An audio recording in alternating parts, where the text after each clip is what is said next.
teman Bapak Bangun Bergana. Bapak sih udah lama aku kenal, dia seorang pribumi sebagai entrepreneur. Ya itu yang aku kenal selama ini. Dan hari ini aku bisa bertemu langsung dengan beliau di salah satu tempat yang sangat artistik untuk anak muda dan siapa saja penikmat kopi. Karena saat ini Bapak satu hari di sini di sebuah kafe yang dia ciptakan. Mau aku sapa kamu Pak menjual-jual. Menjual-jual. Jadi kamu mengisi hidup lu hari-hari yang sekarang ini dengan cara apa Pak? Saya mengisi hidup saya dengan cara main golf. Main golf, oke, olahraga ya Pak? Iya, habis itu tanam-tanam di pot. Saya nanam macam-macam. Iya. Nanam anggur, buahnya banyak. Oh iya? Iya. Di mana kamu tanam? Di belakang rumah, di Di teras. belakang rumah? Iya. Atau di atas, di belakang? Iya. Oh, bagus sekali. Nanam jeruk, jeruk santang. Oh, jeruk Buah, santang? iya, buahnya banyak sekali. Wah. Nanam terong, Oh, terong juga terjadi. terong ungu. Terong ungu. Buahnya itu banyak sekali. digoreng atau dibakar enak sekali tuh Pak. Nanam pepaya. Pepaya juga? Pepaya belum berbuah. Itu. Banyak.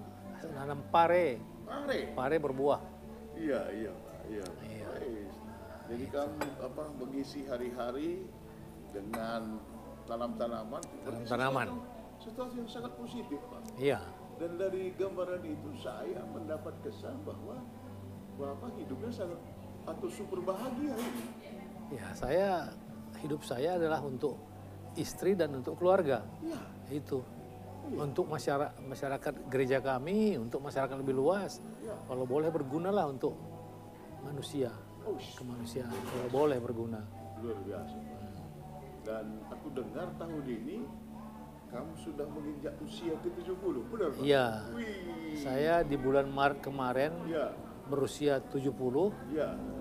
Nah, dalam usia 70 itu saya coba-coba menulis pengalaman hidup saya. Ya. Nah, itu saya buat buku, saya tulis buku judulnya Luar Biasa Karya Tuhan Dalam Hidupku, Merdeka di Usia 40, Hidup Sederhana dan Pas-pasan. Hidup sederhana dan pas-pasan. Iya. Oh ini bukunya yang kamu tadi sebut itu Pak? Iya. Oh iya, luar biasa karya Tuhan dalam hidupku, merdeka di usia 40. Tadi yang pas-pasan tadi apa Pak? Hidup sederhana Hidup sederhana dan pas-pasan. dan pas-pasan. Wow. Ya sebelum saya ada beberapa pertanyaan nanti Pak berkaitan dengan judul buku itu. Iya. Tapi kalau kamu ingin menyampaikan sesuatu dulu, silakan. Sesuatu yang mungkin Iya. penting sekali. Jadi karena saya dilihat orang ada di lingkungan keluarga yang sukses. Bapak tua saya sukses luar biasa. Betul. Semua orang kenal. Nah, semua orang Karo paling tidak kenal. Bahkan orang di Indonesia ini pun banyak yang kenal. Bibi saya, Ribu Bams, juga sama. Oh iya, Dikenal. jadi melumbar. Iya, melumbar. Jadi dengan pencapaian saya seperti sekarang ini pun, orang selalu merasa, lah kok begitu-begitu aja cuman. Padahal kan sekelilingnya orang-orang hebat. Iya. Mestinya lebih dari itu. Iya. Tapi saya bersyukur dengan pencapaian seperti sekarang ini pun, saya merasa sudah luar biasa karya Tuhan dalam hidupku. Karena apa yang saya capai sekarang ini, sebahagian besar itu usaha saya sendiri, dan yang paling utama adalah melimpahnya karya Tuhan itu dalam hidup saya. Kamu sangat merasakan itu ya Pak? Terberkati. Karena orang pikir saya dapat fasilitas yang luar biasa dari keluarga. Nggak terlalu seperti itu juga. Nanti bisa dibaca di buku ini. Iya. Buku ini dicetak pas-pasan. Dicetak pas-pasan? Iya. Maksudnya pas-pasan dicetak apa Pak? Secukupnya. Secukupnya? Mintalah maka kamu akan mendapat. Ya. Siapa saja. Siapa saja? Siapa saja. Mintalah maka kamu akan mendapat. Jadi siapa saja nanti yang minta buku ini, Dapat. kamu kasih. Kasih. Wow. Ya, Tidak terbatas, tapi pas-pasan. tidak terbatas tapi pas-pasan. Ya. Iya. Nah, itulah sedikit kira-kira maksudnya. Jadi orang, kamu kan di lingkungan keluarga yang begini, ya segitu mah kecil, mestinya lebih dari itu gitu. Tapi saya udah bersyukur seperti ini pun.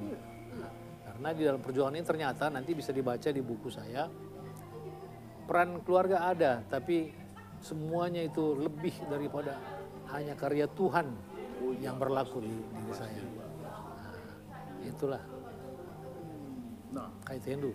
begitu ya. Jadi kalau begitu, ini luar biasa. Saya bisa menangkap bahwa apapun yang Bapak lakukan, dan kalau bukan karena kasih sayang dan berkat Tuhan, itu namanya tidak akan berhasil. Tapi kalau itu berkat dan pasu-pasu Tuhan, ya, itu pasti berhasil. Apakah itu maksud Tuhan? Iya, karena udah saya bilang tadi kan, walaupun kayaknya saya ini ada di lingkungan keluarga yang sukses, Kaya lah. apalagi kalau kamu bilang kaya kan, nah itu. Jadi kan semuanya mestinya gampang. Iya. Tapi kenyataannya saya ini berjuang dari sangat-sangat nol. Berjuang dari sangat nol. Dan hanya karena kasih karunia Tuhan lah, saya merasa itu bisa. Itu yang Iya, membuat kamu itu pertama, luar biasa. sukses.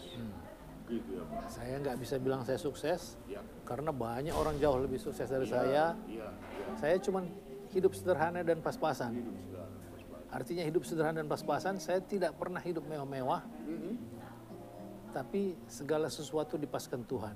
Kalau saya misalnya mau nyekolahkan anak ke SMA, ada uangnya. Ada uangnya. Iya. Kalau mau menyekolahkan anak ke luar negeri, Iya. ada uangnya. Iya. Kalau anak saya sakit, dia mau berobat, ada uangnya. Ada uangnya. Iya. Pas-pasan selalu. Kalau saya mau beli mobil, asal tidak mewah, Ya.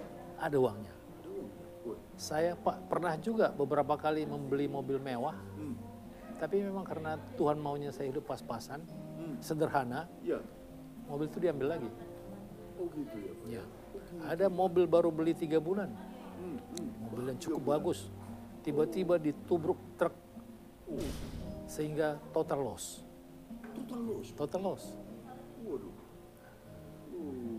Jadi dari situ, dari rentetan pengalaman Iya. inilah, akhirnya kamu mengambil sebuah kesimpulan. Ini kalau bukan karena Tuhan, ya, Tidak ada. itu tidak akan bisa. Saya coba lagi beli mobil, bagus juga, mewah juga. Mewah juga. Terus tiba-tiba anak saya minta, saya mau sekolah ke New Zealand katanya. Oh iya. Padahal mereka masih kecil-kecil dan perempuan semua, 3 orang. 3 orang. Kan mesti saya temani. Saya pindah ke New Zealand. Iya. Mobil yang baru dibeli terpaksa dijual. Ya. Oh jadi kamu sempat tinggal di New Zealand? Saya tinggal di New Zealand 5 tahun menemani anak.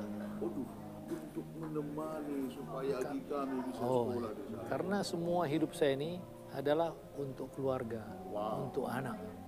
Wow. Nah, itu Itu dia. kamu tekadkan begitu. Begitu. Semua hidup saya ini untuk anak, lebih besar dari itu kalau bisa untuk kemanusiaan. Nah, luar biasa Pak. Mungkin nanti ada kaitannya. Tapi saya sangat tertarik dengan subjudul ini, Merdeka di usia 40. Iya. Merdeka di usia 40. Apa maksudnya 40 dan kenapa 40 Pak? Kenapa 40? Iya. Saya dulu kerja di Bank Budaya, Oke. sembari kuliah. Sembari kuliah. Sembari kuliah, iya. Sembari kuliah. Terus setelah saya kerja 5 tahun, saya tamat. Saya tamat Akademi Akuntansi. Oke. Terus saya merasa saya jago ini. Jago itu artinya pintar dan berani. Begitulah dalam pengertian saya. Iya. Saya pintar dan berani. Kadang-kadang karena saya merasa pintar itu, atasan saya pun saya rasa lebih bodoh dari saya. Oh, oke. Itu selalu. Kalau diskusi begitu saya bilang, kita bicara mengenai penyusutan. Saya dulu spesialisasi saya penyusutan, aktiva tetap. Kayaknya banyak yang saya lebih tahu daripada bos saya.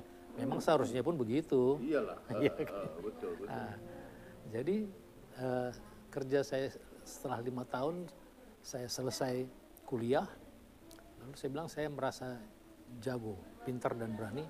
Lalu saya bilang kalau memang saya jago, saya nggak perlu di sini. Saya dimanapun bisa. Iya. Di sini tempat ini diminati oleh banyak orang. Begitu saya tinggalkan besok sudah ada lagi orang yang lebih senang masuk ke situ. Iya, iya, iya, iya. Jadi saya bilang saya punya peran ini memberi mereka kesempatan kerja. Sementara di tempat lain saya bisa juga ciptakan lapangan kerja. Betul, betul. Nah itulah dia. Jadi pada saat tertentu saya putuskan. Setelah saya timbang-timbang Iya. dengan pemikiran, kalau di kantor ini saya teruskan, karir saya baik, saya akan mencapai posisi pimpinan cabang. Pimpinan cabang. Iya, zaman itu pimpinan cabang bank itu disebut orang tuan bank. Iya, tuan bank. Zaman saya. Jadi itu udah hebat itu gitu. Iya, iya. Lalu saya coba-coba ukur. Kalau saya kerja baik, kalau saya kerja jujur, apa yang bisa saya capai setelah saya umur 56 pensiun? Lalu saya berkesimpulan, kalau saya kerja baik, tidak macam-macam, tidak korupsi, tidak apa, karena saya nggak mau korupsi. Iya, Pak. Saya akan pasti dapat rumah, pasti bisa beli rumah, udah hitung-hitung saya semua. Saya akan bisa menyekolahkan anak saya akan bisa membayar kalau anak saya misalnya mau masuk ke rumah sakit begitu bisa saya bayar. Kira-kira begitu, saya akan punya mobil pribadi. Itulah kira-kira yang saya bayangkan. Jadi saat pensiun usia 56. pensiun usia 56. Ya. Saya mau itu saya peroleh di usia 40. Oh, oke. Di usia 40 kondisi fisik material sudah terpenuhi. Ya. Juga dari segi waktu saya bebas. Iya, itu benar sekali. Iya, jadi pensiun. Betul. Boleh pensiun, tapi boleh juga tidak. Iya. Boleh pensiun. Itulah yang saya maksudkan dengan merdeka di usia 40. Oke, jadi saya ringkas, Pak, supaya Iya. nanti untuk siapapun yang mendengar, khususnya anak-anak muda kita ini bisa memahami. Jadi maksud Bapak merdeka di usia 40 adalah memperoleh apapun saat usia pensiun. Dan itu ditarik lebih kurang 16 tahun, ya kan, Pak? Iya. 16 tahun, anggaplah di usia 40 itu udah pensiun, Iya. dan seluruh fasilitas dan apapun yang didambakan usia 15 udah diperoleh. Sudah diperoleh. Jadi usia 40 masih sangat kuat, masih sangat sehat, Masih bisa banyak. melakukan Apapun bisa. itu yang kau pikirkan Iya. makanya. Nanti di buku ini terlihat